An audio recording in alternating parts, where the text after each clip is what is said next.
channel does not promote or promotion any illegal activities. All content provided by this channel is meant only for educational.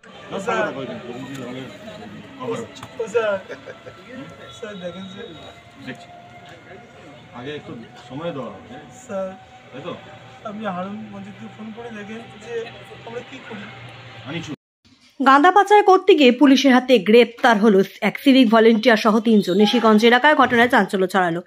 Police সূত্রে জানা গিয়েছে, দিন সকালে গোপন সূত্রে খবরের ভিত্তিতে নিশিগঞ্জ ফাঁড়ির পুলিশ সেখানে একটি বুলেরো গাড়ি আটক করে এবং সেখানে সন্দেহজনক বস্তু থাকার খবর দেওয়া হয় ম্যাজিস্ট্রেটকে। পরে ম্যাজিস্ট্রেটের উপস্থিতিতে গাড়িতে তল্লাশি চালানো হয় এবং মেলে 5টি গাঁজার প্যাকেট। এরপরে পুলিশ জিজ্ঞাসাবাদ করে জানতে পারে সেই গাড়িতে থাকা 4 জনের মধ্যে একজন সিভিক ভলেন্টিয়ার। তাদের প্রত্যেকের বাড়ি দিনহাটায়। ধৃতদের বিরুদ্ধে নির্দিষ্ট ধারায় মামলা রুজু করে তদন্ত শুরু করেছে পুলিশ।